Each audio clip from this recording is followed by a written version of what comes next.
we've said this at length, honestly, on this podcast, but they play to their name, man. They play quick. They like to get shots up, and they like to hit you with different blows. I think Tyrese Halliburton's really been a catalyst for this team, man, and it's somebody we've got to talk about more. I mean, we haven't hated on him, but I think the media has. So like we have, right? Right. Like, Yeah, but essentially. me and you haven't.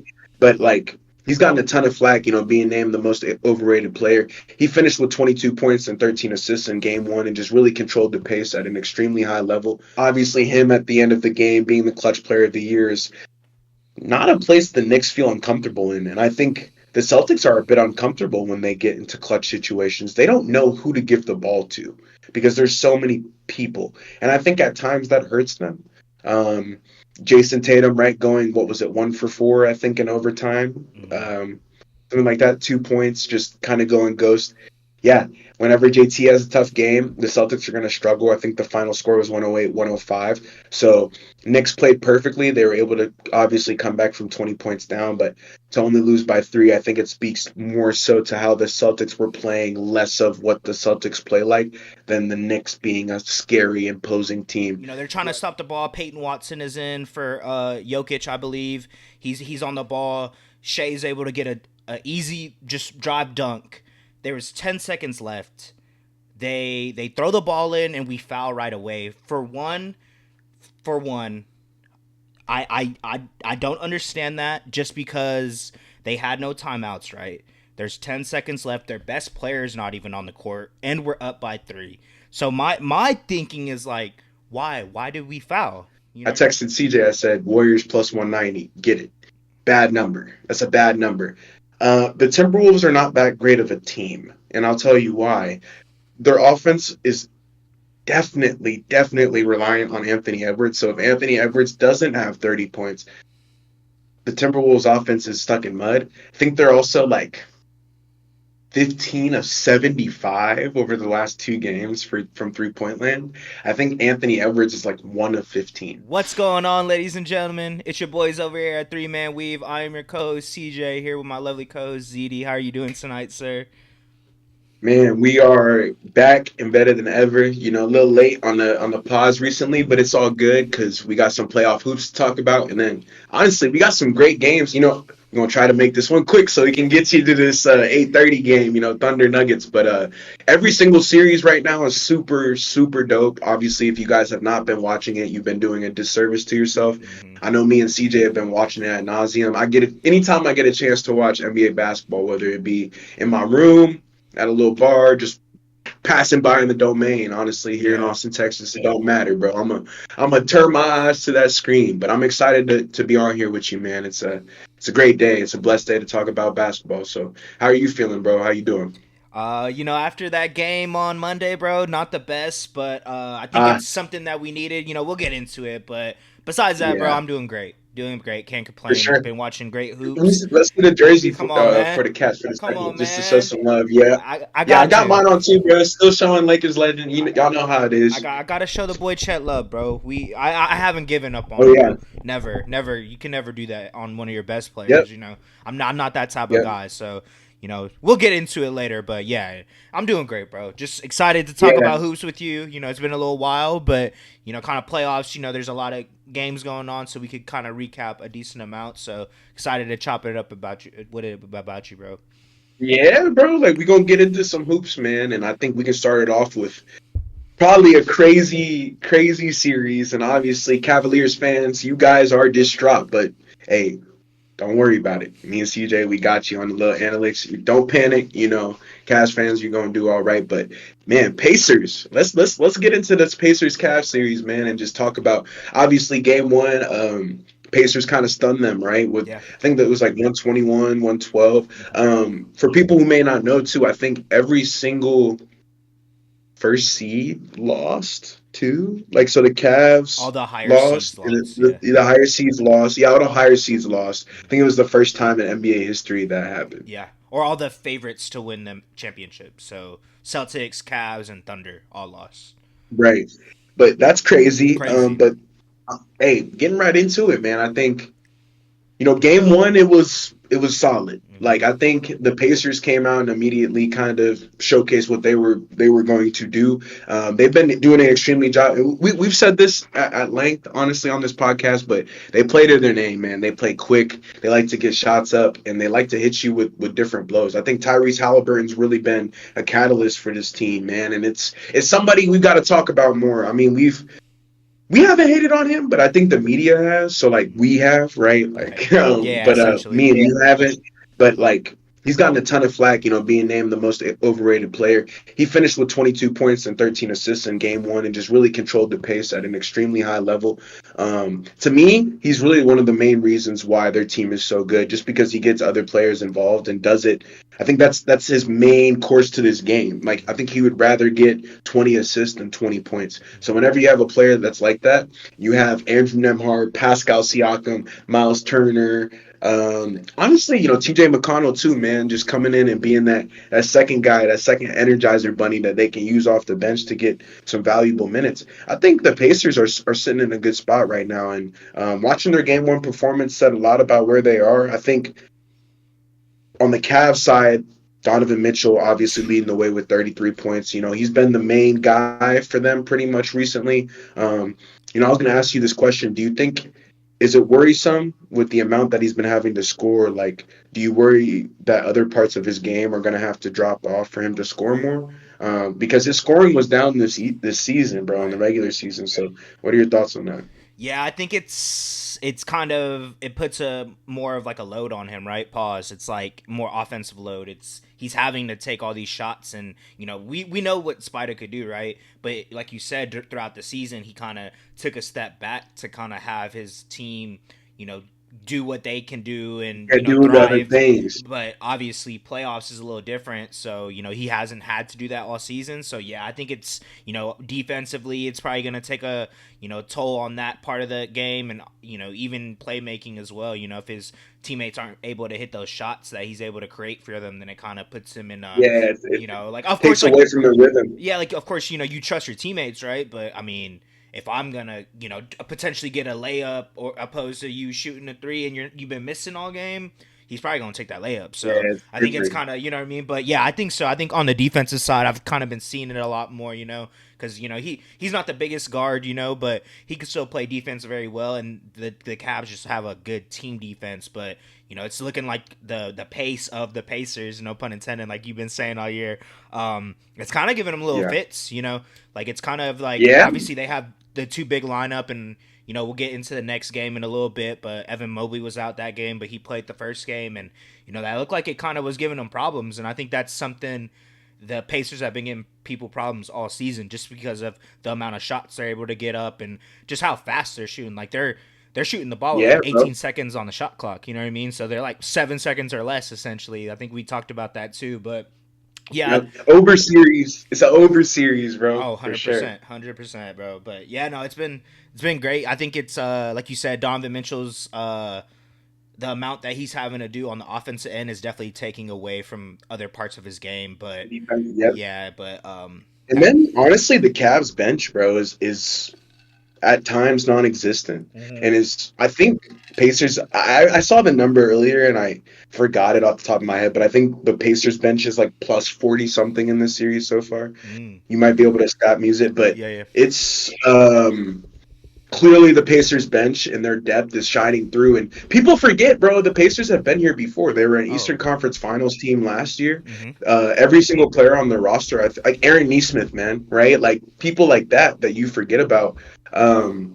There's really not like an answer for that. Like if the Cavs don't have the players to be able to not only guard somebody like that, but be able to like handle those people on the offensive end, then there's going to be issues. And like you were saying, Evan Mobley had a decent game.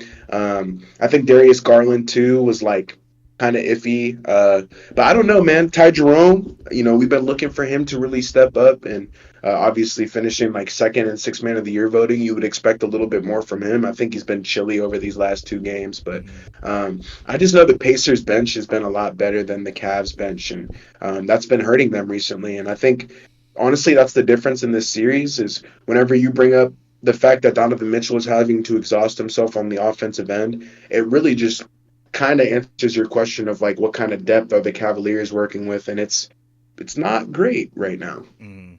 Yeah, I think that Yeah, was one of my main concerns, honestly, going into the playoffs for the Cavs.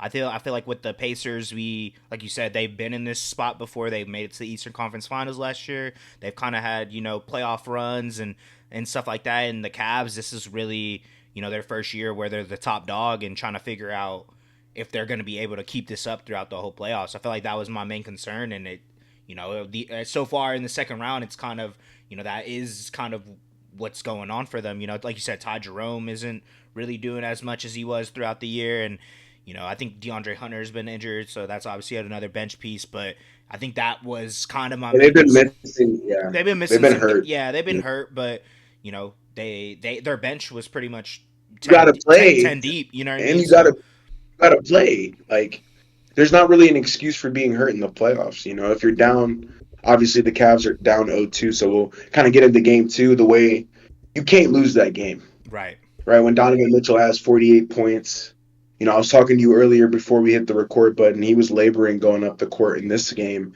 They were missing Darius Garland, Evan Mobley, DeAndre Hunter, a couple of their main pieces, and it just puts so much of like it puts a ton of pressure on him to be able to relieve them of their offensive duties.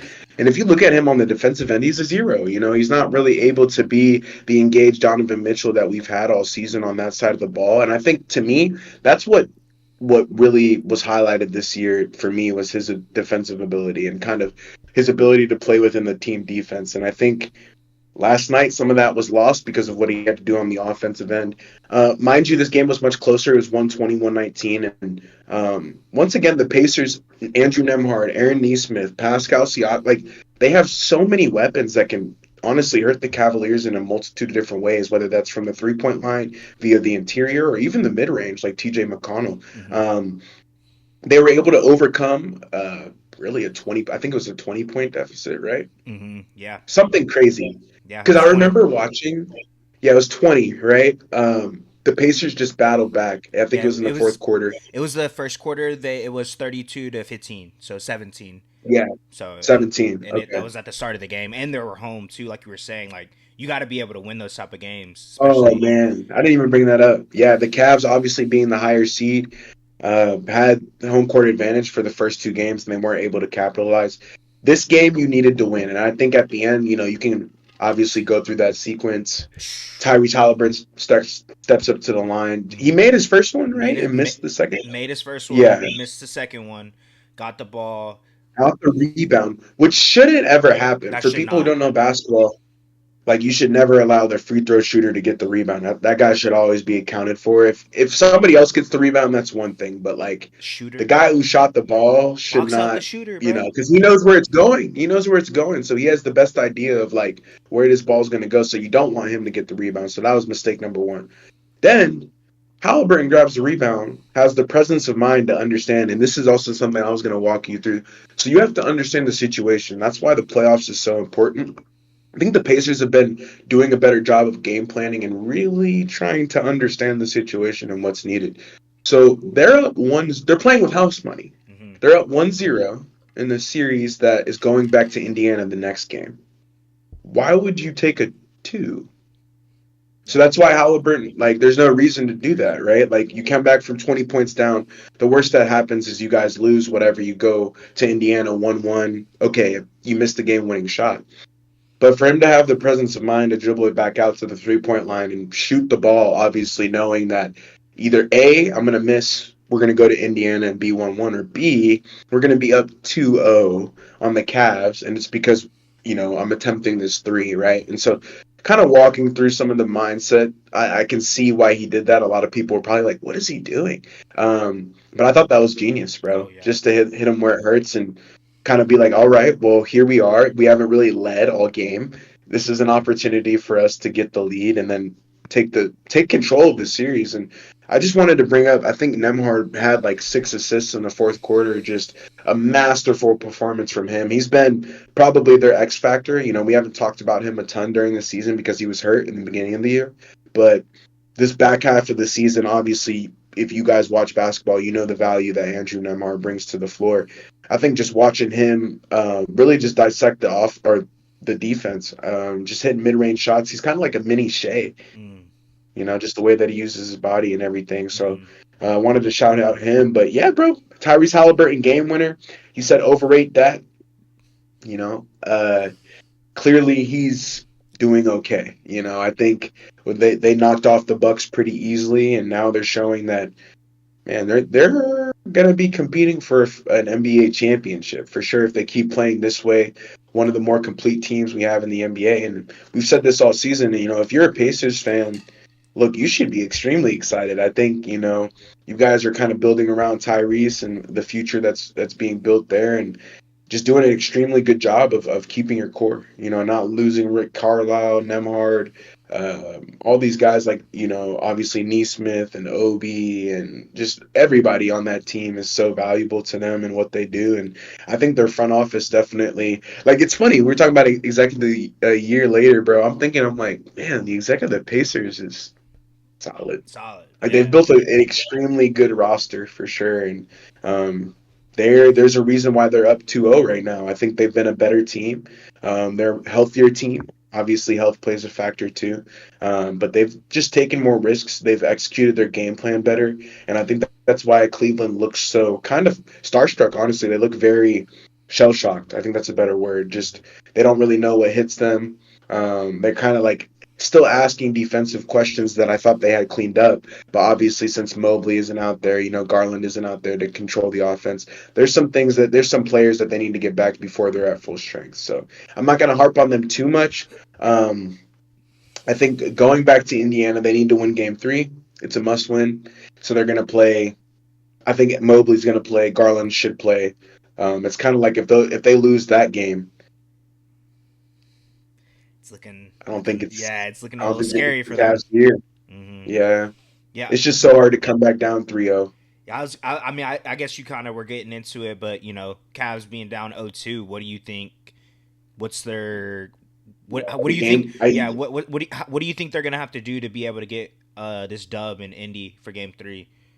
yeah, it's I think it's going to start with their defense and their bench scoring. But if those things aren't going to be like the backbone of how they win games, they're going to have to outscore the Pacers. And Donovan Mitchell might have to score 60 points for them to be in, you know, I guess succession. Like if you guys want to be contending, it's you're either going to have to outscore the Pacers, which honestly is hard to do. I think they're averaging like 116 points a game right now or something like that, like a Yeah. lot. Um, But if not, they're gonna have to lean into what they were doing in the regular season, which was really playing team defense. And then their bench just has to do better. I think Ty Jerome, and it's funny, bench players don't do well on the road. Definitely not as well on the road as they do at home. But I think Ty Jerome is gonna have to really step up in this game and figure out if he can get 20, 21 points, in that area to give them some offensive cushion. And then they've played them well. They've barely lost to the Pacers. It's not like they're getting blown out or anything. I think these losses kind of show that these teams are extremely evenly matched. And that plays to the benefit of Cleveland. I think also too when you're up 2-0, you have a tendency to take your foot off the gas. Hmm. I think they kind of have to pray that Indy just has a bad shooting night or is not as locked in as they were on the road because um, guys are tired. Indy's played extremely hard. I didn't go through their minutes, but I'm sure they're high. Uh, Cleveland, Garland, and Mobley have been resting. I think they need to run more two-man game whenever Mobley's back in that lineup. They need to figure out how to get him going too. Is if he's able to be the Evan Mobley that we've come to know and love, the defensive player of the year, and really hold down the fort on the defensive side of the ball and then give them 15 to 20 points on offense, they're going to win this game 3, bro. And they should win game 4 too. Like I think they could win these next 2 games if they clean up. Again, defensive strategy, making sure that either A, they lock them down, or B, they outscore the Pacers. And if they're going to try to outscore the Pacers, they're going to have to run two-man game and make sure Donovan Mitchell is feeling himself. Because Donovan Mitchell can score 50 points on the road, but I don't know if anybody else can Hmm. for that team, Yeah. Yeah. Well said. for sure. And I was going to say, before we move on, like, do you think Tyrese Halliburton is a better player than Donovan Mitchell is? Like, which team has the best player in the series? Ooh. I think like player for play or just like off the game alone, I would say Donovan Mitchell is a better player personally. I Me think too. I think Tyrese Halliburton kind of gets more involved like his other teammates, so I guess that's definitely an argument. But I think just talent wise, I think Donovan Mitchell is a better player than Tyrese Halliburton. Interesting. So the reason I asked that is like the Cavs have all the weapons, Mm-hmm. and I DPOY. think the Pacers have been exploiting their pace of play.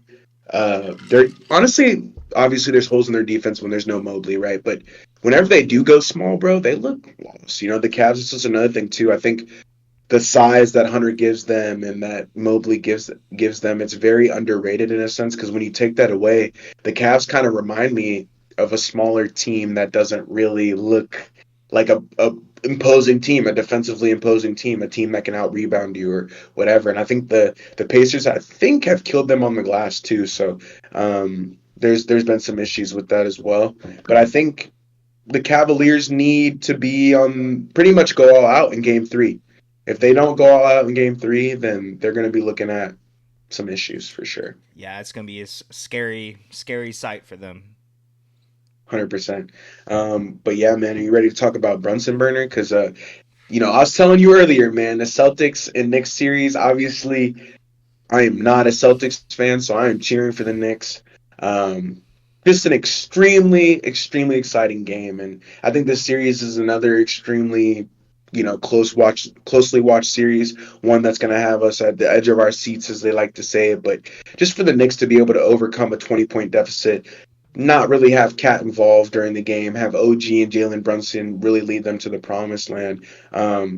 Just what more can you say? Just a gutsy and gritty win from them. But yeah, I think the Celtics. It was mainly about the way they played. I had it in my notes. I mean, the 15 of 60 from three, right? Like, just not really willing to divert from the game plan, which I think says a lot about Joe Mazzulla. And me and you have the utmost respect for that guy. We understand if we're under his leadership, we're going to follow whatever he wants us to do. And I get that. Mm.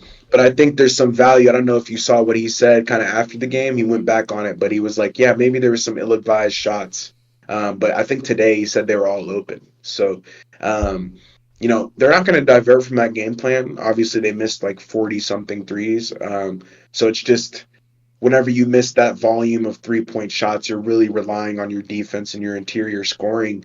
And I think Jalen Brunson really just stole the show, right? I think you get obviously him at the end of the game being the clutch player of the year is not a place the Knicks feel uncomfortable in. And I think the Celtics are a bit uncomfortable when they get into clutch situations. They don't know who to give the ball to because there's so many people. And I think at times that hurts them. Jason Tatum, right, going, what was it, 1 for 4, I think, in overtime. Mm-hmm. Something like that, 2 points, just kind of going ghost. Yeah, whenever JT has a tough game, the Celtics are going to struggle. I think the final score was 108, 105. So Knicks played perfectly. They were able to obviously come back from 20 points down, but to only lose by 3, I think it speaks more so to how the Celtics were playing less of what the Celtics play like than the Knicks being a scary, imposing team. Do I think the Knicks can win this series? Yes. Do I think they have to win this game too? Yeah. But do I think the Celtics are most likely going to figure it out? Yeah. And I think it was just because they missed a ton of threes and were again reluctant to double Brunson. You cannot double him. I think that's another thing that we've talked about too. With the Celtics, they're not going to double your superstar, so if that guy gets 40 or 50 points, it's Missoula's going to be like, it's on us. We suck at defense. We don't need to send 2 at the ball. They're not going to send 2 at Brunson unless he's absolutely shredding them or maybe as a one-off trap, right? But they're not going to trap from the jump. Mm-hmm. So I think the reluctancy to trap on their star player and then just hitting the threes is going to be what helps them win this game too. I think they're going to shoot a better percentage from 3. I can guarantee you that. Yeah. And if they don't, they'll lose. But if they do, they're going to win this game. But yeah, what were some of your thoughts, man? Obviously on Cat's play, kind of not really showing up. And then OG, too, man, had a great game. I think, to me, he's been their X factor this playoffs. Mm. OG Anunoby. Yeah. OG stand up, OG. Yeah, OG, for sure. OG. But hey, man. They traded all of their first round picks for McCall Bridges and OG Anunoby, so it better be worth something. And he his value is just skyrocketing right now because while he's healthy, he continues to be a menace on defense, guarding Jason Tatum or Jaylen Brown, and then giving you 20 points on the offensive end. So, what do you think about the Knicks situation? Obviously, them taking the cake in Game One, another lower seed over a top seed, and then where can they go forward from here? Yeah, bro, it's like you said, man. It's really been the Jalen Brunson show. Honestly, the fact Um, that he's able to fourth quarter. I mean, he's clutch player of the year, like we said, in a previous podcast. But just kind of what he's been able to provide, bro, in situations like that. It's like kind of like how I was feeling about Shea during the regular season. You know what I mean? Like you're not really worried about it whenever the ball is in their hands. You know what I mean? Like he's gonna be able to take over and make that winning play, a jumper or those big shots that he's able to hit. It's like he doesn't really take bad shots because you know the caliber of player he is. But really impressed with that. And then, like you were saying, OG, the fact what he's been able to do on the defensive side and offensive side of the ball. I think I said it in a previous pod as well. He reminds me of a lot of like Kawhi, honestly. Not as yeah, bro. Yeah, just that's a great comp. just even the way he dribbles, he's kind of like stiff and stuff too, but just kind of like the way he plays as well. Mid He's range mid killer. range killer. He's able to knock down threes every now and then he's gonna be guarding your probably one of your best players. Like you said, Tatum or Brown in this case, but. Um, I think it just kind of boils down to the C's not being able to hit those threes. It's kind of surprising that they were like getting switches on Brunson and then Tatum still settling for 3-point shots. Like, yes, I know three is more than two, but if I'm coaching, but who am I to say? But just kind of like analysis, right? The Take theme, yeah, the t- theme, take that right? Yeah. mismatch, bro. You know what I'm saying? Like Tatum is 6'8", 6'9", whatever he is. Brunson's 6 foot, 6'1" on a good day. Take that mismatch, bro. Post him up or something. We know what you're able to do. You're an All NBA player for the past 4 or 5 years. Why are you just settling for that sidestep 3-pointer or just shooting over Yeah, him? they have to score more. Yeah, they Like the do. Celtics can't score 105. Like that's not okay. Yeah, Like especially of I the think, team that they are. They're yeah, that like I know the 3-point shooting is a big thing of their diet, but like you're saying, when they can't hit threes, what are you gonna do? Like I think the Knicks have a lot of options. Again, free throw line, get into the paint, utilizing their bigs. I think the Knicks are just as big as them mhm, now with their wings too, which is interesting because last year they weren't. So that's why I think this series is going to be a bit closer. Because you're right, OG and McCall. You haven't talked about McCall a lot, but he's been there too. mhm, I think with the fixed jumper back like 6 months ago. I think since then he's just looked awesome. Played all 82 and still is going out there and giving. I think he had 51 minutes in this game, which is absurd. It's a full nuts. hour almost of playing time. If people can wrap their head around that, like it's just absurd. So. To have those two guys in there, I think, is what is also kind of bothering the Celtics. Like, oh, they have the wings that they got to kind of defend us. Right. They got what they needed from last season because they saw like, man, no, we don't have that ability. So we need some two lockdown wings who like to play defense and then can score. And they Mhm, have that right now. So I think that really showcased in game one. And I saw a lot of rust, like just the rest factor. I think the Knicks, we talked about that with the Pacers too. Like, the Pacers and Cavs had a similar red. There wasn't really any advantage to that. But I think the Knicks being, you talked about consistency being in game shape. They looked like they were just playing the Pistons, mhm, just the way they were going. They obviously had close battles with the Pistons, but going to overtime. I think the Celtics it's played to their disadvantage with the way that they were able to beat Orlando.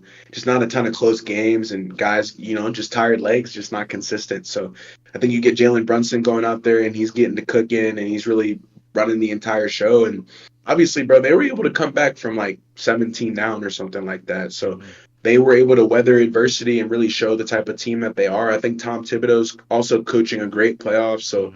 hats off to him because we've hated a little bit, but I think he's got a strategy figured out, and yeah, it'll be interesting to see how Missoula attacks game two. My first thoughts is they got to score more. I think they're going to be looking to get better shots, like more of the same shots they got in game one, but just hit them. Really, honestly, that's what it comes down to. And these guys are high level guys, all NBA. types of players. Like they're all in the NBA, so they all should be able to hit open shots. Um, I think Tatum's got to play much better too. Just look to take over. We're going to talk about him in the betting segment later, but I think his points and rebounds, I think he had 15 rebounds. I love to see that in game one. Just hustling, obviously showing that the effort on the other ends of the ball is good too. But we got to get 30 from him if they want to put away the Knicks. And then just the bench, bro. I think, I don't know what Pritchard or White finished with, but if you can get 20 from both of those guys, I think this is going to be a 20 point blowout in game two. The Knicks just have to continue to defend, man. Mm-hmm. 105 points says a lot about their defensive mindset and kind of their main points to success, like the way that they can get to being successful is having to guard the Celtics and understanding like they're going to shoot their threes, they're going to get their 3 point shots up, but can we weather that storm, go through adversity, and then outscore them? Whether that be via the 3 point line, whether that be via Jalen Brunson's creation, that's like crazy. I don't know what it is on Shot Creator, but I think he's generating like 1.5 or 6 points in isolation or something. Don't quote me like that in the playoffs, but it's something crazy high. Almost a full 2 points on an ISO. That's crazy. If you're meaning to tell me somebody getting almost 2 points a possession, that's crazy. So they're gonna have to figure out what they can do about that. He hasn't had like the best efficiency wise, but I think his isolation scoring is just off the chart. So more of that from the Knicks in game two. I'm excited for this game because no, I'm not a Knicks fan, but I am not a Celtics fan, and that's for damn sure. So I want to see the Knicks win this game, man. I'm very biased in this one because I got the purple and gold on me, but I just want to see more of Brunson, man. He's just been the honestly, like he has been probably my favorite player to watch in this playoffs. I agree. Me too. Really. Yeah, I think it's just because he's a smaller guard, bro, and what he's able to do against the trees, essentially, bro. Because he's going to be the smallest player on the court, probably 9 times out of 10. You know what I mean? And the fact that he's able to He's still getting to it. bro, dropping 30 on you pretty much every game. You know what I mean? So I love seeing that, and just the way he plays. Like people call him a foul merchant and shit, but like his footwork is insane. You know what I mean? Like he's one of the better players that are able to get those like fouls on him. You know what I mean? Like Yeah, bro. so, He's good at drawing fouls. He's good at the step throughs and the floaters. He's good at being crafty. And I think in the pick and roll, I've noticed that at times the Celtics are just reluctant to. They play drop a lot too, right. so there's just a lot of that bullshit. Like I told you, it's just a lot of like Al Horford sagging, and so you get Jalen Brunson, who's like you're saying, somebody who is shooting 40%. I mean, I don't. You have his splits, right? Yeah, Let's I pull have them up his I have in his the shot playoffs. creator right now in the playoffs. He's 37 from the three, and his Yeah, almost 40. true shooting percentage is 55. So Yeah, pretty good. so he's shooting almost 40% from deep. He's gonna shoot. I would love to see him shoot more, but I think if he gets up 8 triples, 10 triples, he's gonna hit 3 or 4 of them, Hmm. Yeah. which is like it's dangerous. And his timing, man. Again, look, this is another question that I have for you in this series. If it's close, let's say the game is within 5, you have the Knicks, right? Yeah. Yeah. Me too. No reason to not to. They have the clutch player of the year, Yeah, bro. Like and, they just play better in those situations. I just think I think as a that's team, like those are the type of games where the Knicks like thrive in. Like those are like I the brought it up yeah. earlier, they've done a better job of like they know who to go to. They know that other teams know who they're going to, so other players are ready to shoot. Mhm. Whereas the Celtics just have so many freaking dudes out there that's like, all right, is Jalen Brown gonna get the ball? Is Tatum gonna get the ball? Mhm. Maybe White gets the ball. Maybe Pritchard gets like who knows, bro? Right. It's kind of like whoever offense. And I think in crunch time, it's important to have a guy. I think Mhm. that's why the Rockets got sent home is because they didn't have that Yeah. dude. Mhm. I think Şengün was kind of being that dude low key, but he's just not a guard. And we've spoke about the impact that you can make as a point guard when you're handling the ball, and then as a big. So it's a lot different. Mhm. But yeah, I think the Celtics should win this game, bro. Especially if they hit their threes and they continue to play defense the way that they've been able to do just throughout the playoffs. I think they held them to 108 points. So They were playing great defense. They just kind of let go of the rope, and that's something that they've always struggled with. But they've always gotten back onto the horse, man. Don't underestimate the Celtics' greatness for sure, and that's coming from a Lakers fan. But I would rather have the Knicks in this series for sure. Mm-hmm. But what are your thoughts on game two, my man? Yeah, game two, kind of like we were saying, bro. I don't expect the Celtics to shoot as bad as they did from the three, which is going to be a scary sight for the Knicks because, if they were hitting what they were hitting all season, it would have been obviously a different game. But yeah, just kind of expecting them to get really probably the same shots, but they're probably just gonna make them. So I think, like you said, it's probably gonna be, I wouldn't say a blowout, but probably like a 10-point win type of vibe. That's kind of what I'm feeling, just because Yeah, we've seen what the Celtics can be. They've had lapses throughout all season where they'll lose by like 30 one game and then come back the next game and beat the team by 30 or 20 or whatever it may be. So it's kind of like you were saying, the Missoula ball. You know what I'm saying? They're gonna take those threes regardless, yeah, let's do the and ball. and I they're like not and that. they're not gonna change their game plan. Which, like, it's a good thing when they're actually hitting their shots, but the off chance that they are in a series, a 7 game series where they don't do that 4 times, and it's a different story. But until that happens again, it's kind of like you might as well just stick to what you Yeah, know. So, but yeah, yeah, I mean, not really much else that I have thoughts on. You kind of worded it very well. I think Brunson is probably gonna, like you said before we started, his whatever his points are, probably bet the over on that, probably for the rest of this playoffs. And I think I'm really expecting a little bit more out of Cat, bro.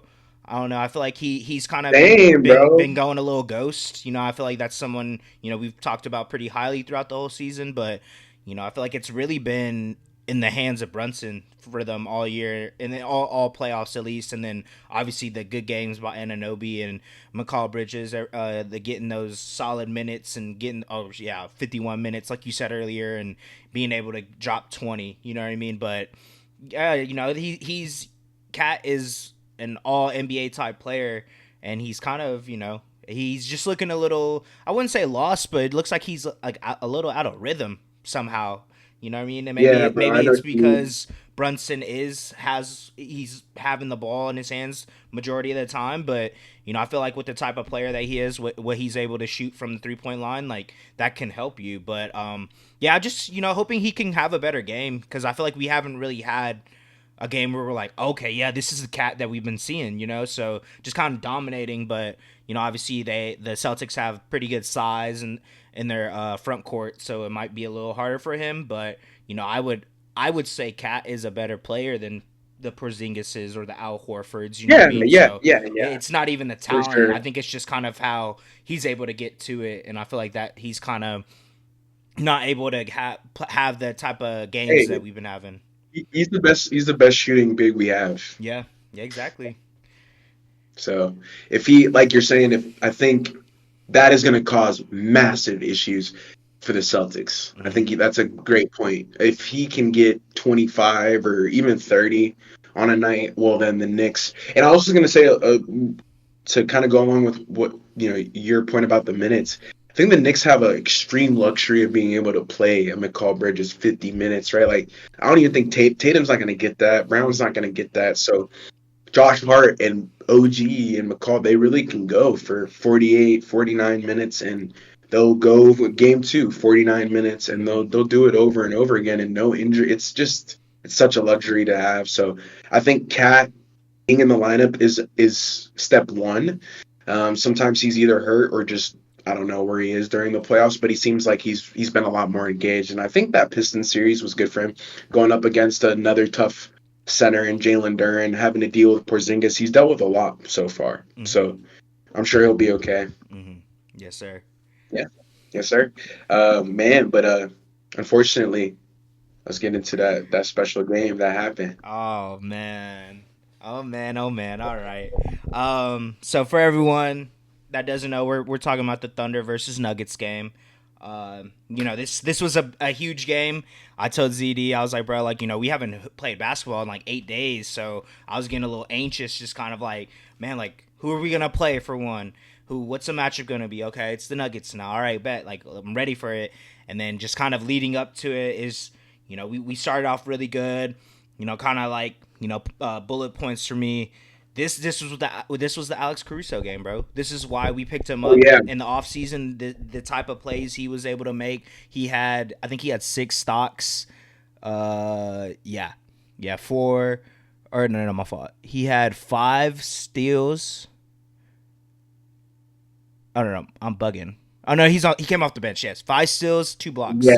No, you're not. Yeah, seven stocks. So, and he also you're dropped not 20. bugging. So, Yeah, it was the Alex Caruso game, bro. Like I was saying, it's just he's the one of the players that is going to be able to make those like championship plays. He's going to die for the ball.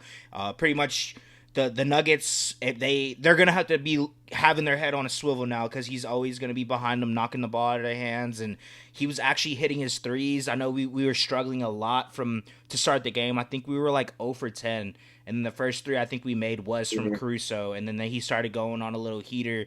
But yeah, no, dude, it's tough, bro, because I feel like going into halftime, I think we were up by 10, and kind of vibes are good.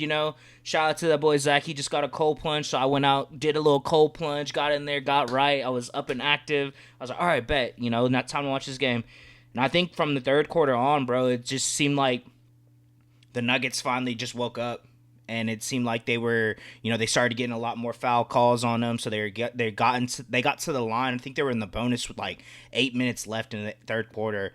And for everyone that doesn't know, that's huge because anytime you get fouled after that, you're going to be at the free throw line. And I think that's really when the game started to shift. You know what I mean? It started to slow down a lot more, and they were able to kind of get their footing. And Aaron Gordon having a great game, obviously Jokic with the 40-20 game, first of his career, and Westbrook coming back home, and he having that standing ovation. It was a lot of emotion, so it's tough, bro. And then kind of just leading into that last sequence, we were up, or so they subbed out Jokic, for everyone that doesn't know, subbed him out.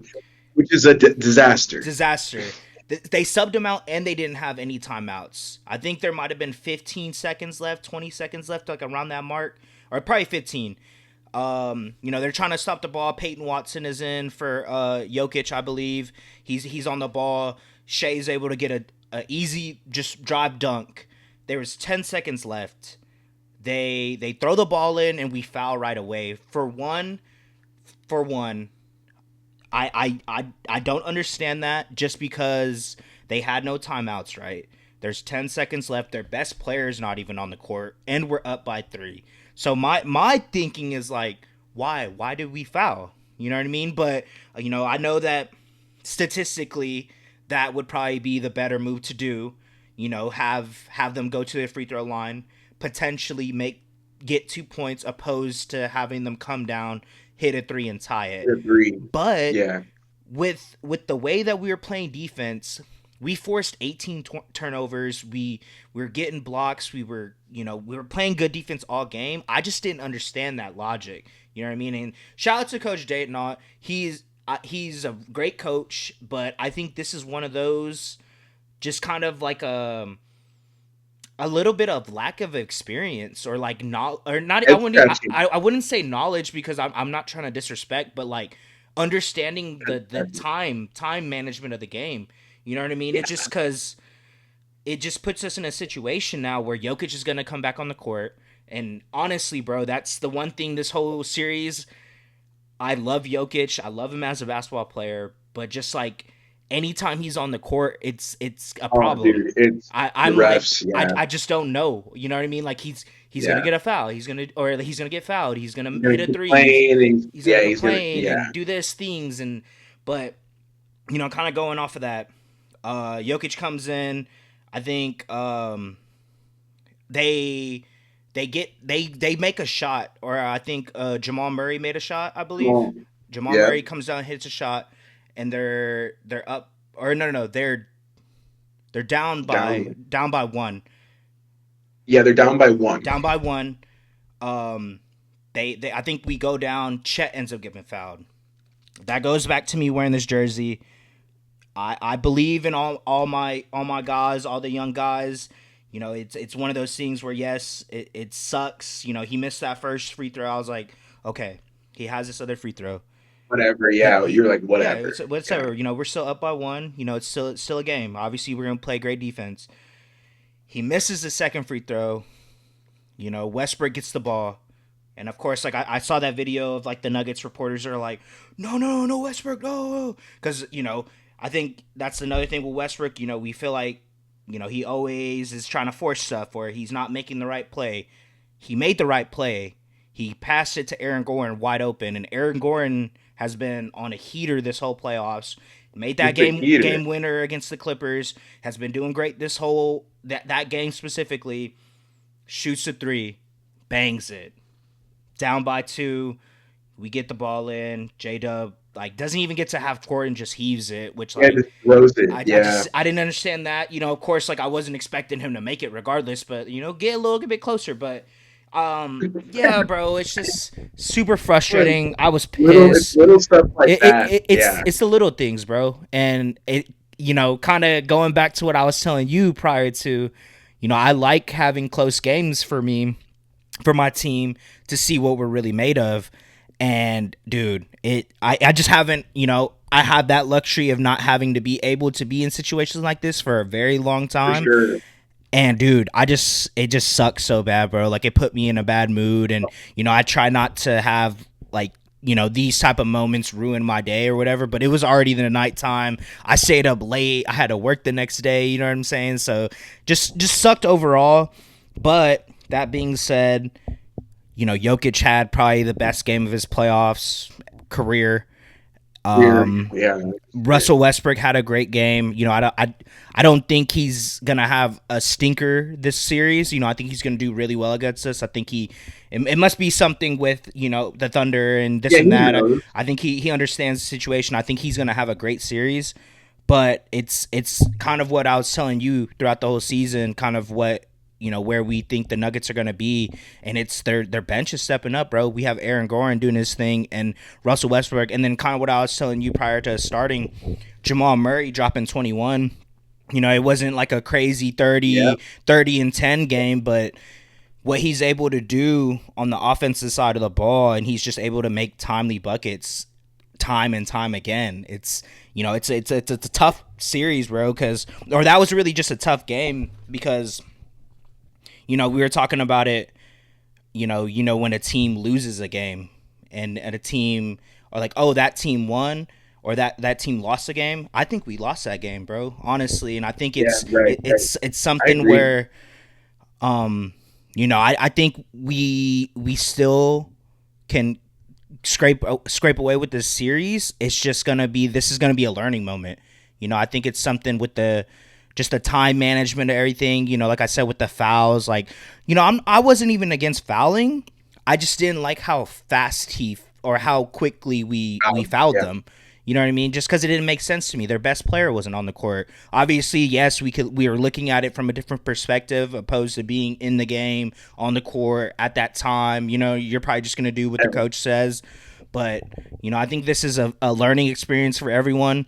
I haven't even brought up Shea or J Dub. Shea had a great game, but J Dub, he shot 5 for 20, and it's like we kind of been saying, bro, who's gonna be that next person to step up? And hopefully it was gonna be J Dub, but this game it wasn't. Like I said, I'm never gonna count any of my players on my team out, but we can't have performances like that, and Yeah. I do 25%. I don't want to be a biased fan and just act like, oh yeah, he's gonna drop 30 tonight, but I don't think he's gonna have that bad of a game. And I feel like it's one of those games where the Nuggets essentially played a perfect second half game. I would say we were the better team for majority of the game, but they just figured out, okay, we're gonna get to the line. Rebounds. I didn't even bring that up. Uh, Offensive rebounds, bro. It's ridiculous. They had 21 to Jokic. our Yeah. 13. Jokic is a monster It's on the it's glass. ridiculous, bro. So it's stuff like that. It's the little stuff, bro. Like Tippins, dude. Tipping. tip-ins. It's the 3 pointers that are like bouncing off of the rim and like no one is kind of getting the ball. No There. one's boxing Yeah. out and doing the little stuff, bro. Like the stuff that they teach you when you're like coming up in basketball. Box out the shooter, like with Halliburton, or just get a man and put your body Yeah. on them so they're Yeah. not able to get an easy ball. So it's stuff like that, bro. It's just little the details. Attention to the details, and I feel like that's what this game. Hopefully, we're able to learn from those mistakes, everything we did, and then coming into game two, kind of I guess my little preview of it. I think Shea's gonna do his thing. I don't think the Nuggets really have an answer for him. Yeah. I think Chet's gonna bounce back. Y'all will see a little prop that I got for him later on. I just don't think he. But besides him missing those 2 free throws, I would say he had a decent game. 4 blocks, 6 I was gonna rebounds. say He's even yeah, he's awesome. But yeah, bro, it sucks because we had the Alex Caruso game for us. I would say that was probably the best game I've seen from him all year, and we weren't able to get the win. But like I said, not gonna make any excuses. There's a little bit of game management things that I hope we're able to kind of learn from these experience, and it's just something throughout the whole season we haven't really had to deal with stuff like that. So hopefully this game is something we can learn on and carry on into this rest of the series. But yeah, no, dude, it's just frustrating, because it's something where Chet's a 80% free throw shooter, misses those last 2 free throws, and it puts us in a situation where, damn, like they could come down. They didn't even need to shoot a 3. They could have came down and just got a layup, but Aaron Gordon's open, and it was on Chet, bro. So it's one of those games, bro. It's just it took the air right out of the room for me, bro. It was tough. I was just so upset. I turned off the TV right after that happened. I was like, oh, I'm going to bed because it's just one of those games. But I went home and I did, bro. I remember I seen they were dribbling out the shit. I was like, yes, whatever. Yeah, but like you're saying, like I was saying, kind of go into the preview, like I was saying before. I kind of got into a little rant. I think Chet's gonna have a better game. I think J-Dub, even if he doesn't shoot as efficiently, I think he's probably gonna be able to create a little bit of more offense. Because Aaron Gordon. Besides, so they have Aaron Gordon, they have Peyton Watson, and Christian Braun. You know what I mean? I feel like that's gonna be really their main. That's 8. Their main, defenders and people coming out the bench, but Westbrook as well. Yeah. And I feel like we have the depth to be able to put the bodies on Jamal Murray. So if he's doing his thing, it's because he's making tough shots. And I will live with that personally, because we know what Jokic is going to be able to do.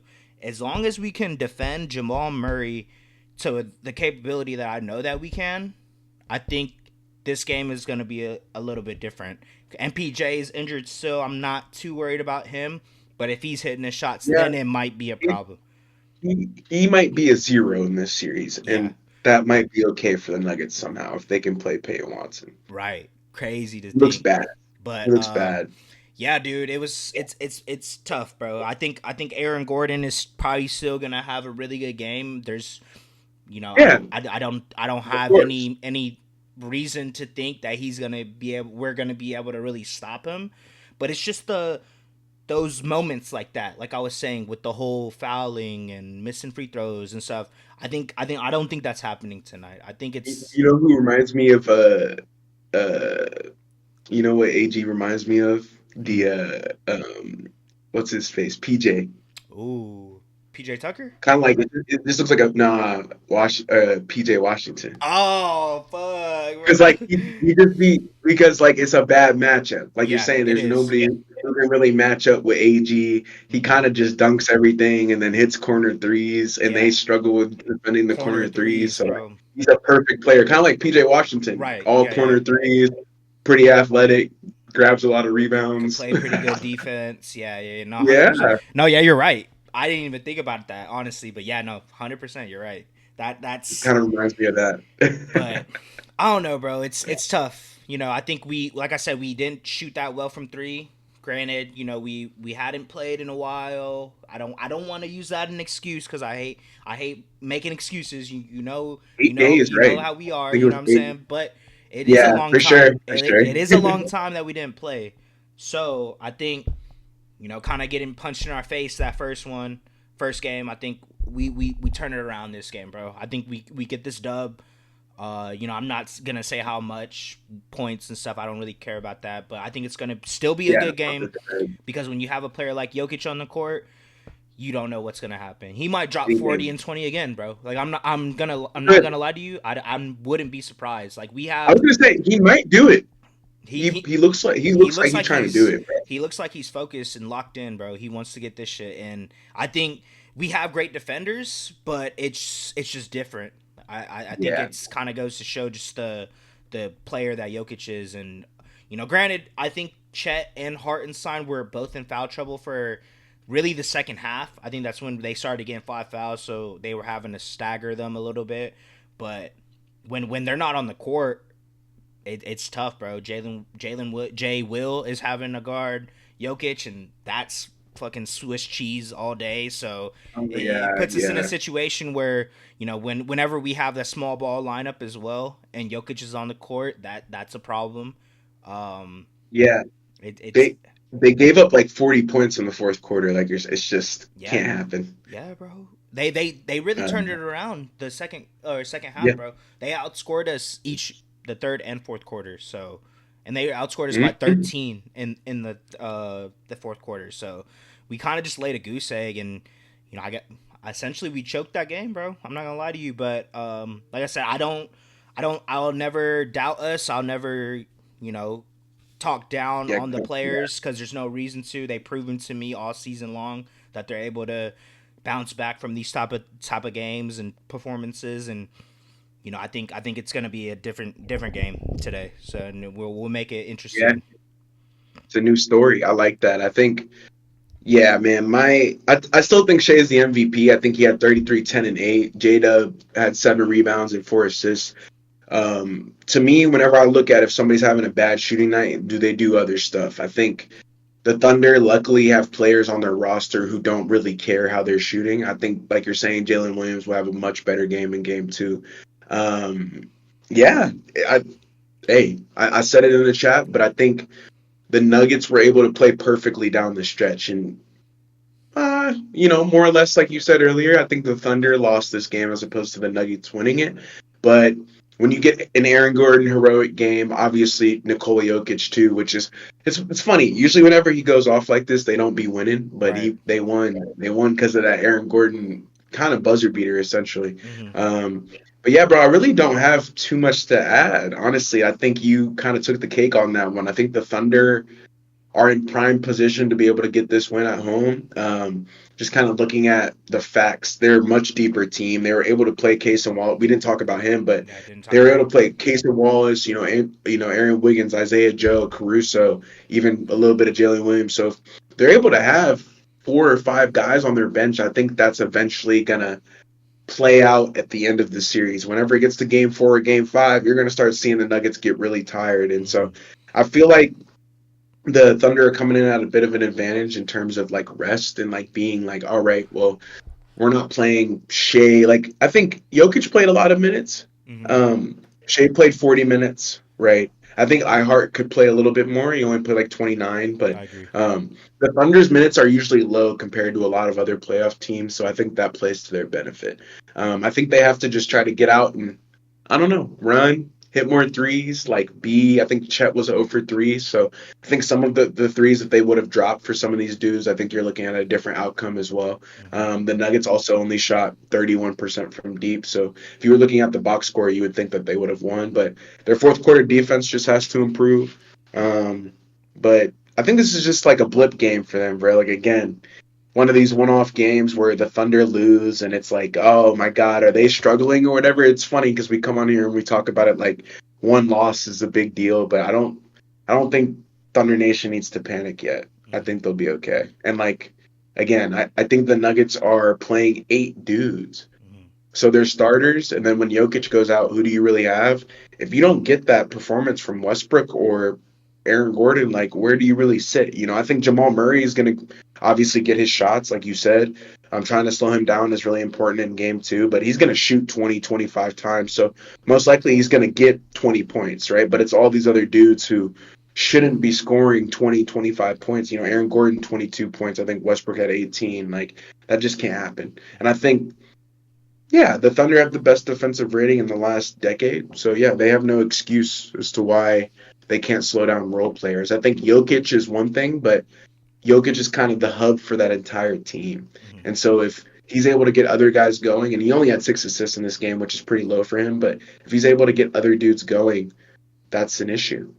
So that was honestly, I didn't have anything really else to add, bro. I think you put a ribbon on that. Like, I think the Thunder are the much better team, but they lost that game. And I think it was just because of the fourth quarter decisions that they made, some of the time management, like you said.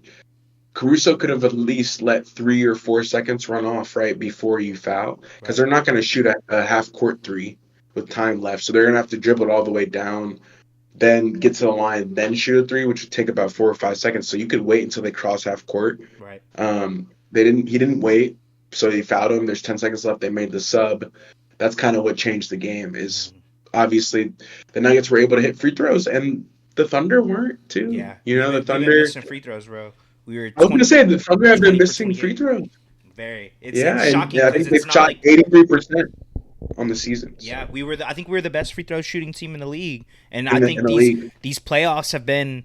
It's been crazy because it's like, damn, like we don't miss a lot, right? But then you look at the box score and it's like, damn, we missed 8 free throws. That would have been the game right there, or not even make it 8 because you're not gonna be 100%. But that's the game essentially right there, and you make 3 free throws. Yeah. But yeah, it's like you said, it's the free throw game, and they were. It was really that second half, bro.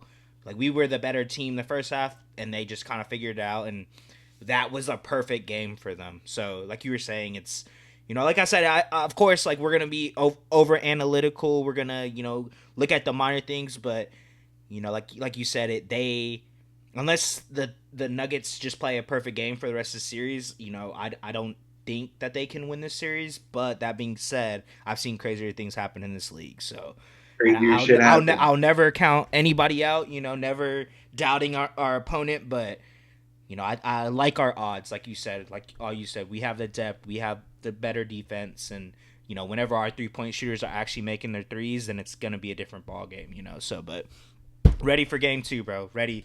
Got to get our gear back, bro. Sure. Yeah, 100%. And I think you guys are going to win this game with confidence. Like you said, you don't want to put a number on it, but the Thunder are going to be hungry. I think Dagnall is going to play Shea a little bit more, probably try to give J-Dub some more run. They also just hit some timely shots, bro. Like, when the lead got to 8 or 10 points, they always cut it back to 7, back to 6. And so the Nuggets are very, very good at staying within reach. And so I'm excited to watch this one. I think it's coming up in about an hour. So yeah, they stay super composed. That's why they won a chip, bro. Like, they don't never look like they're like in shock or like shell shocked, like you said earlier with I think you said with the Cavs, right?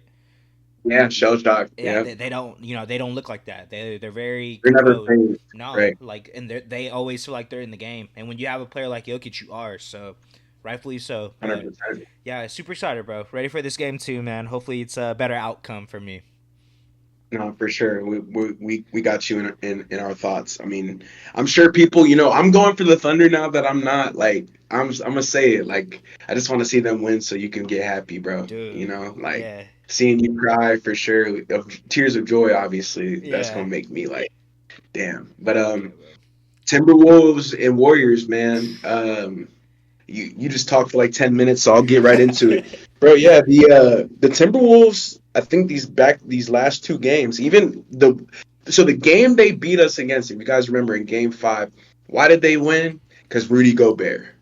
I would even argue, like, they didn't hit any threes. Anthony Edwards didn't play that great, right? We lost because of Rudy Gobert's 30 and 20 game. The amount of offensive rebounds, like, they were just much bigger than us, but whatever. Different series, different players. I texted CJ, I said, Warriors plus 190, get it. Bad number. That's a bad number. The Timberwolves are not that great of a team, and I'll tell you why. Their offense is definitely reliant on Anthony Edwards. So if Anthony Edwards doesn't have 30 points, the Timberwolves offense is stuck in mud. I think they're also like 15 of 75 over the last two games from 3-point land. I think Anthony Edwards is like 1 of 15. That's crazy. So they don't have any offense right now, and it's been their Achilles heel all year. Where's the offense going to come from? I think they were humming game one, game two against the Lakers, right? Corner threes, Nas Reed. That's kind of slowed down a little bit. And I think that's why you got that total you did yesterday at 99-88 Warriors. It's because the Timberwolves really couldn't score. And when Curry went out, another thing they didn't key in on Jimmy Butler. They let him do his thing. They let Draymond do his thing. They didn't. There was no sense of urgency from them, and I think watching them, that was the biggest disappointment for me. Is it seemed like they weren't really ready to play this game. On the flip side, Buddy Hield, again, another great game. Pods, another great game. Right, the Warriors are starting to look like a Western Conference Finals team, man. They're playing through injuries. Jimmy Butler got hurt last series. Doesn't matter. Curry's hurt right now. May not matter. They were still able to get a W playing the brand of basketball that the Warriors have always played, which is college style. We like to cut, we like to move, we don't care who initiates the offense. The Timberwolves look slow. They look like they're trying to play through Anthony Edwards, which is obviously the advantage, but sometimes Anthony Edwards is trying to do too much out there. And I think, again, Randall, Nas Reed, McDaniels, DiVincenzo, like, again, Jaden McDaniels didn't have 30 points in this game, right? So what are you going to do whenever your other pieces aren't really able to, I guess their offensive games aren't able to translate the further and further that you go in the playoffs? I said it to you before, but I'm like, Timberwolves are going to get bounced in the second round, hands down. They don't have the roster really to be able to deal with the Warriors. And I think when Steph's in there, it's one thing, but when you still have Draymond, Moses Moody, like Jimmy Butler, like all these guys who honestly, they're battle tested, bro. Like they've all won a ring. I think besides Pods, I think everybody has a ring on there, and like Trace Jackson Davis, some of the younger dudes. But besides the guys they've drafted, like Moses Moody has a ring. Draymond's got a ring. We know Jimmy Butler doesn't have a ring, but he's dragged. Draymond said this after the game. Jimmy Butler is just as capable of dragging a team to the NBA Finals as Steph is. He's done it before with a worse roster, to be honest. And so people forget that about him, but I think it put Jimmy Butler in a situation to really shine. And the second half is where things really shifted for the Timberwolves. They weren't able to hit any more threes. They looked shell shocked, to be honest. They didn't look like they were ready for the opponent they were facing. And I think Rudy Gobert is unplayable, really, in series like this, especially when the game is moving so quick. He's definitely less effective than playing against the Lakers, who don't have any bigs to slow that down. The Warriors are a bit bigger than the Lakers are. They're still small, but they're used to running that small ball lineup, whereas the Lakers were still going through that transition phase. And, we don't have a big. What are we going to do with the 6'10" point guard? Like, there's a lot of differences between the teams. But I think where the nuance is can the Timberwolves score at a high enough level to be able to compete with the Warriors, who we know they can score and they can also defend, right? So I'm definitely taking the Warriors in this series. It just looked to me like they had a game plan that they were able to execute more effectively than the Timberwolves were. And Chris Finch had another really interesting saying, but he was like, yeah, Ant's the leader of our team. If we have to talk about energy at this point in the playoffs, we're doing something wrong. And so if there's no effort, if there's not, they can't play Rob Dillingham, right? Like the bench isn't that deep. I think if Nas is struggling, if DiVincenzo is struggling, if certain guys are struggling, it makes it tougher for them to be able to score. So I think they just looked like their offense was stuck in mud. And it just looked like the Warriors again, man. They've just been on a heater the last 3 months, and it just looks like they're not slowing down at all. Really, since post All-Star break, I think since Draymond really proclaimed they were going to the finals, I thought it was kind of a pipe dream. But looking at the way that they've been playing with injuries and just how they've been able to weather the storm, they look like the much better squad for sure. And again, I think it's just a testament to obviously Steve Kerr and what they've been able to build over there in the Warriors culture. But yeah, Steph is aging like fine wine right now, bro. Like Yeah. there's really unfortunately he's hurt, but he's really the main reason as to why they've gotten to the second round. And I think Mike Dunleavy got Jimmy Butler for a situation like this. What happens when Steph Curry gets hurt? What can we do? Well, now you have another all-star who really is an all-star but never plays like an all-star in the regular season, but in the playoffs, he's definitely one of them guys, Hmm. right? So yeah, man, I think, Jimmy Butler just being a significant contributor has completely changed the outlook of the Warriors season and where they're going.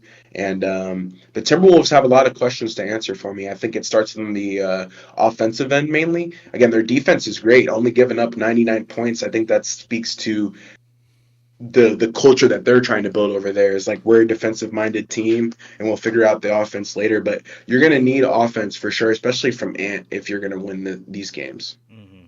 Yeah, 100% agree, bro. The thing that I've been, not surprised with because we know what he can be, but kind of what his performances these past two games, Buddy Hield, bro. This is the Buddy Hield that you were saying was going to be 6 man of the year starting the season off Yep. because of what he. We know that he can be, but Oh, it's a just heater. the consistency, right? And if he's doing this, it's gonna be tough for the Timberwolves, bro. Because that obviously, with Steph being out for a week, it's gonna be a little bit different. But like you said, they have Jimmy, and if they have Buddy playing like this for this whole series, then it's gonna be tough for them to be able to defend that. Like you said, the Timberwolves are pretty big and they have a great defense, but if he's shooting lights out like this from the three, then it's gonna space the whole floor out. You're gonna have to respect that 3-pointer now, and it opens up his game, which opens up Jimmy's game, which we know what he can do. So yeah, Yeah, it's yeah, I love very that. very telling of what the Timberwolves were able to do against y'all, honestly. And I I feel know. like that was really what I'm surprised about because, like you were saying, their offense isn't the best. If Ant isn't getting Not 30, good. then that's a problem. Julius Randle, 4 from 11, 10 for 10 from the free throw line. So we know what he could do from that, right? Getting the He's fouls and been awesome. whatnot. I didn't bring him up, dude, but he's been awesome, He's been great. by the way. He's kind No of problem with him. he shut me up about my him being a Yeah, playoff uh not riser, faller. You know what I mean? baller, I Right. guess. Yeah, Yeah, I guess that's what you exactly. call it. But yeah, it's gonna be tough for them because if Ant's not having, and I don't doubt Ant. I don't think he's gonna have a terrible series. No, I just don't think he's gonna be able to drop 40 on the Warriors because I think the Warriors just play a little bit better defense. You know what I mean? Like I think they're like you were saying they kind of what their whole when you have a player like Draymond and when you have like the type of team that they built, it's just a better all around team defense aspect. And I don't think he's gonna be able to do what he's been able to do this whole season, really. You know what I mean? So I think that's kind of where it boils down to. And if, like you said, if Nas Reed isn't hitting his threes, if DiVincenzo isn't hitting, where else are they going to really get this offense from? You might get Julius yeah, Randle man. balling out every now and then, but Jaden McDaniels, I don't think he's going to do anything. And like you said, Rudy Gobert is probably going to not even really be playing Unplayable, unplayable. Yeah, he's right? unplayable essentially. Because the pace, it's a lot. It's just gonna be tougher for them to be able to guard all those players, when and if everyone can shoot threes on the Warriors essentially. So it's gonna be interesting, bro. Because if you would have told me post All Star break that the Warriors were gonna potentially be in the Western Conference You'd Finals, be like, I would have said you're a damn lie.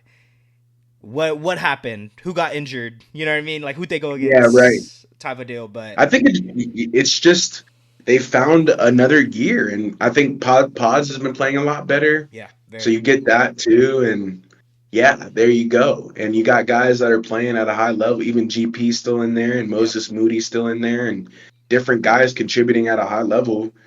Um, yeah, it's great. It's great, honestly. So I love what the Warriors are doing and what their organization has done, obviously over the last few months. But I think the Timberwolves just have to figure it out because I think they're kind of a fraud. Like the Lakers definitely aren't good. We did not deserve to go to the second round, but like in my opinion, the Timberwolves are probably the least scary team out of all of these teams that we've talked about. Mm. And it's not like it's just in the facts. Like I'm watching the games and I'm like, they can't really score. Oh wait, they're not that good. Yeah, that makes sense. Like they can get hot for sure. And I think when any team gets hot, you start hitting threes, they have the chance to really turn that up, but it's like who's their identity whenever Ant isn't scoring or things aren't going right, I think is really the main question for them. But we'll see, man. I think the Warriors should be able to wrap this. I mean, I was going to ask you, bro, how many games you think it'll take the Warriors to finish them off? 5, 6? Ooh. I think 6, bro. I'm not gonna lie. I think. I think Ant could, like I was saying, I've been telling you, I think he could get 2 games in the series. Yeah, and honestly, I like this matchup, but this one for me is like, eh. For me, it's Denver Thunder Oh, and easily. 100%. That's the one that takes the cake. So if you guys are gonna pick one of them to watch, definitely tune into that series. But yeah, and shout out Sam Presti too, because he stole what was mine. All right, as a Lakers fan, I thought Rob Pelinka should have won that executive year. Wasn't able to get it done, man. I think it was because of our playoff performance, but Sam Presti came through for the Thunder fans on that one. So Yes, sir. yeah, I'm excited, man. All these series are super dope. Obviously, we're starting to get closer and closer, man, to June. Seeing who's going to be these finals teams, but nah, man, I think we got some good picks to make today, man. And I know you were talking highly of Chet. I want to see what you come up with for the betting segment for today, man. So I usually don't do this, ladies and gentlemen. I rarely bet on my team, but I wanted to come with something. You know what I mean? I wanted to get the Have some fire, info. yeah, get the fire underneath the boys tonight. So I only picked Thunder players. I did a little three I like man, it. three man, three man. You know what I'm saying? I did Isaiah Joe over 1.5 3-pointers made. I like I that. think he's gonna hit that. I feel like I think he was 0 for 4 last night or Monday. Sorry. I think he's gonna be able to knock down some shots tonight. He's gonna be getting the same looks. I think it was just an off game for him. Alex Caruso, I did over 8.5 points. I think that's a good one. I think kind of Ooh, what he was able to do last game. I think he's gonna go into this game. I think he's gonna be feeling good about those 3-pointers that he made and just kind of what he's able to do on the defensive side. I think he's gonna be able to get the little fast break points every now and then and some layups and hopefully a couple and ones. You know what I'm saying? I like that. And last but not least, I gotta do it for the boy, man. Gotta put on for the boy Chet, bro. Points and Chet rebounds Holmgren. I like it. over 24.5. I think Chet's I gonna like have a it. bounce back game. I think he's gonna prove whatever people are saying. I try not to be on Twitter, bro. After stuff like that, I try not to hear people talk about it Yeah, because I feel facts, like facts. you know how it is, bro. Especially being a Laker fan, you understand how it is. I try not to be on it. I like to understand it. I watch a couple of my YouTubers and stuff that I respect, and I know that they have good insight. But other people just be talking, bro. So I think he's gonna have a bounce back game. I think he's gonna have, that For real. him missing those 2 free throws is gonna be something he's gonna be thinking about, and I think he's gonna have a really good game. I think he's gonna be able to drop 20 tonight. Honestly. All right, I like that, man. I think obviously we did this last week. Unfortunately, so Braun hit, Luca did not hit, and then Steph missed two as well. So I had a little three-leg parlay that ended up not cashing. So that moves me to 2-2, and that's unfortunate because it was the play of the day. But I got some more picks for you guys. Obviously, I got a couple like CJ. They are not. I think I got one or actually no Thunder dudes today. So no Thunder guys. Get right into it, man. This game's already going on, but it is the play of the day. I'm going with Jason Tatum over 36.5 points and rebounds. A rare Celtics bet for me. Just saw the box score and I was like, man, this dude cannot get boxed out. I don't know what it is. He just seems like he's totally focused on the glass, and I think he's gonna get us 25 tonight. Like that's a realistic marker for him. I think for me, Jason Tatum has been pretty much why the Celtics have been able to ascend so quickly, and I think he's just going to be the main focus tonight. So give me his points and rebounds at minus 120, 36.5. But the other two cats that I had, got to go with Jokic over 42.5 points and rebounds as well.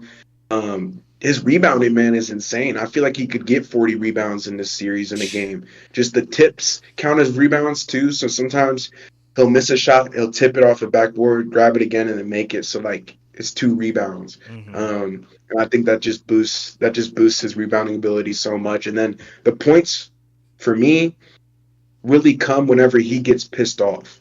So if he decides that, oh, okay, I'm going to get 50, then he'll get 50 this game. So really just depends on the type of Jokic we're going to get. He may look to get other people involved, so you can look at the PRA number if that suits you better. But he just recently has been getting more points than rebounds, so I like that at minus 120 as well. And then last but not least, this dude is also in the Knicks Celtics game, but Jalen Brunson over 29.5 points at plus 130. So I'm going for the 30 burger. Honestly, I don't know how hot it's looking right now because I've seen the score, but he's been on fire, man. He's doing his thing. Not in this game necessarily, but he's been doing his thing pretty much all year. So pretty solid. If you like that one, you could take it, but unfortunately, that game is live right now. So really, just Jokic, honestly. And I feel like you guys can ride Jokic for sure. Yep. Pause. Like he's one of the best players of our generation, and He is. he he keeps doing it at an all time level. So those are my three little bets for today. Yeah. I like him. I like him. Yeah, bro. Yeah, That's what I man. got. Was there anything else you want to Sheesh. let the people know before we head out of here, bro? Hey, Lakers in 8. Fuck you talking about? Nah, but nah, man. I'm just excited to watch these hoops. Tonight I'm just watching for the Thunder and the Nuggets, man. Like I told you, I think Celtics are going to take game 2 most likely. We knew that was coming.